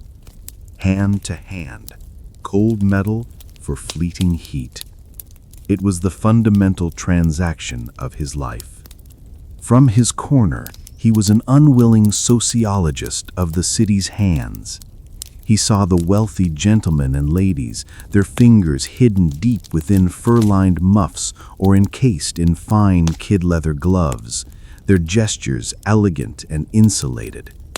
He saw the clerks and the shop girls, their hands protected by sturdy wool, practical and drab. He saw the laborers, their hands, like his, often bare or shoved deep into pockets, their skin chapped and raw. And he saw the truly destitute, the children with their hands tucked into their armpits, their faces blue with a cold that seemed to seep from the very soul. Gloves were a map of the city's hierarchy, and he knew his place on it. A woman in a fine dark green coat stopped at his stall. A plume of expensive perfume briefly overpowered the scent of chestnuts. "A cone, please," she said, her voice clear and unaffected by the cold. She did not look at him, but at some point over his head. She opened a small purse and retrieved a coin with a gloved hand, placing it on the small wooden counter he'd set up. The transaction was sterile, distant. He scooped her chestnuts, took the coin, and she was gone, a ghost of warmth and privilege. A few minutes later, a young boy, no older than 7, sidled up to the stall. He wore a man's coat, the sleeves rolled up multiple times, and he had no hat and no gloves. His hands were red and raw, shoved into the pockets of his thin trousers. He stared at the glowing chestnuts with an intensity that was painful to watch. "How much, mister?" he asked, his voice a tiny shivering thing. "Threepence for a cone, lad," Finn said, his own voice rougher than he intended. The boy's face fell. He looked at his own chapped hands as if willing coins to appear. He had nothing. He just stood there, mesmerized by the heat and the smell, a small statue of want. Finn felt a familiar, unwelcome pang in his chest. Pity was a luxury, an emotion that cost more than chestnuts. But the sight of the boy's hands, a mirror of his own, but on a smaller, more fragile scale, broke through his practiced indifference. He looked around. The street was busy. No one was paying them any mind. "Here," Finn grunted, quickly scooping a small handful of nuts into a cone. He didn't take the largest ones, but he took more than a few. He pushed it into the boy's hands. "Go on, before they get cold." The boy's eyes widened. The heat of the paper cone in his bare hands must have been a revelation. He stammered a, "Thank you, mister," so quiet it was nearly lost to the wind. And then he scurried away, clutching his prize as if it were crown jewels. Finn watched him go, a strange ache in his throat. He hadn't saved the boy. He hadn't changed his life. He'd just given him a moment of warmth, a brief respite from the gnawing cold. For that one moment, their shared gloveless state had been a bridge, not a barrier. The day dragged on. The sky grew darker, the wind more insistent. As he finally began to pack up his stall, his hands protested every movement. Counting the day's meager earnings was an exercise in agony, the cold coins sticking to his skin. He shoved the money into his pocket and looked up at the great, silent clock tower that loomed over the city. Its face was a pale, indistinct moon, its hands frozen, or perhaps just moving too slowly to perceive. Time, like feeling, was a casualty of this endless winter. He wrapped his cracked leather gloves around his bare, aching hands. They offered no warmth, only a flimsy psychological shield. The pain would return, sharp and demanding, as soon as he stepped away from the dying embers of his brazier. It was the price of the trade, the cold currency he dealt in every day, paid from his own flesh and bone. The great clock tower of St. Giles was the city's heart, and its steady, resonant chime was its heartbeat. For generations it had governed the rhythm of urban life. Its voice called children to school, workers to the factories, and the faithful to prayer. It marked the midday meal, the lighting of the lamps, and the locking of the gates. The city did not simply exist in time, it was orchestrated by it, a complex mechanical ballet set to the clock's unwavering tempo. But this winter, the heart was failing. The cold, a relentless siege engine, had scaled the tower's stone walls and waged war on its intricate soul. Frost, delicate and deadly as spun glass, coated the enormous black clock face, obscuring the Roman numerals in a glittering shroud. It crept into the clockworks themselves, a fine crystalline dust that thickened the lubricating oil into a stubborn grease. The great pendulum, once a symbol of immutable physics, swung slower, its arc shortened by the cold's immense, invisible friction. The gears, miracles of brass and iron, turned with a groaning reluctance, their teeth grinding against a resistance they were never designed to face. Time began to drift. At first, it was subtle. The morning bell, meant to ring at 6, might sound at 10 past or quarter past. The factory whistles, synchronized to the tower, blew late, sending a ripple of confusion through the dark, cold streets as workers hurried to their shifts, unsure if they were early or late. A lamplighter named Arthur, who had set his route by the 5 o'clock chime for 30 years, now found himself looking to the sky, judging the quality of the fading gray light like a country farmer. He felt unmoored, his life's precision erased. Routines, the scaffolding of city life, began to buckle. A baker, Mrs. Gable's cook, accustomed to pulling her loaves out of the oven at the first stroke of 7, now relied on smell and instinct, and her bread was often not as perfect. Appointments were missed. A young woman waited for her suitor under the tower's shadow, stamping her feet against the cold, until the creeping dusk told her that the agreed-upon hour of 3 had passed into oblivion, leaving her to wonder if he had forgotten or if time itself had betrayed them. Then one Tuesday, the clock stopped chiming altogether. The massive bells, their bronze chilled to the core, hung mute. The hammers, encrusted with ice, failed to strike. The silence was more profound, more unnerving than any late or muffled ring had been. Noon came and went without its customary booming announcement. In the market square below, people paused in their transactions, heads tilted upwards, 1,000 faces turning to the clock tower as one. They stared at the frozen face, the hands pointing to a time that was no longer true, 11:45, a moment preserved in ice. A collective, unspoken anxiety rippled through the crowd. The city's heartbeat had stopped. Without the clock, the city began to shed its modern skin, regressing to an older, more primal state. The tyranny of the minute was broken. Life was now measured in broader, more elemental strokes. The day was divided not into hours, but into 3 stark periods: the dim gray light of morning, the brief, brighter gray of midday, and the swift, deep dark of evening. Meals were governed by the gnawing of hunger, not the position of a clock's hands. Sleep was dictated by exhaustion and the cost of coal, not by a prescribed bedtime. In the factories, foremen blew their whistles by feel, their authority suddenly arbitrary, leading to grumbles and disputes on the factory floor.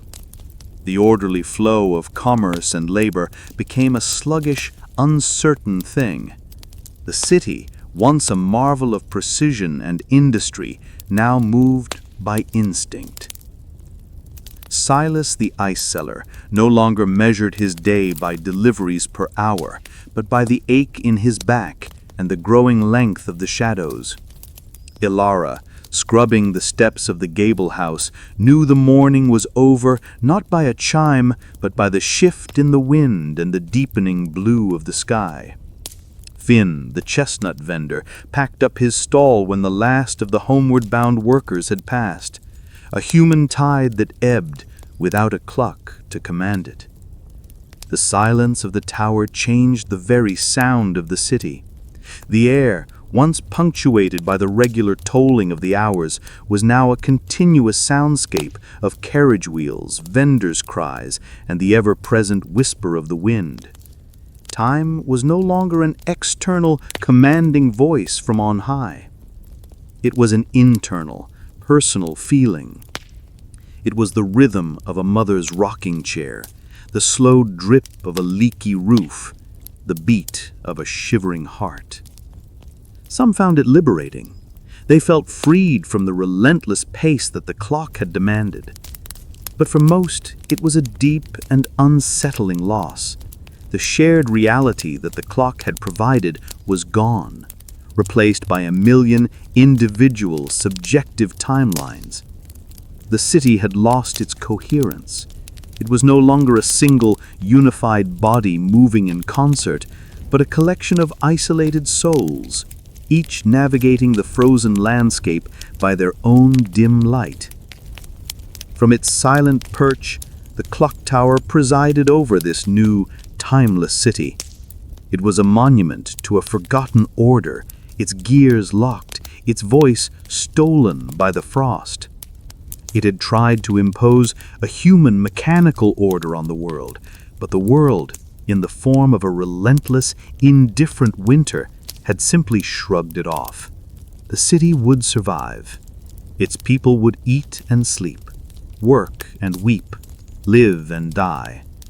But they would do so in a different age, a temporary dark age ruled not by minutes and hours, but by the rising and setting of a pale winter sun and the profound, enduring silence of the frost.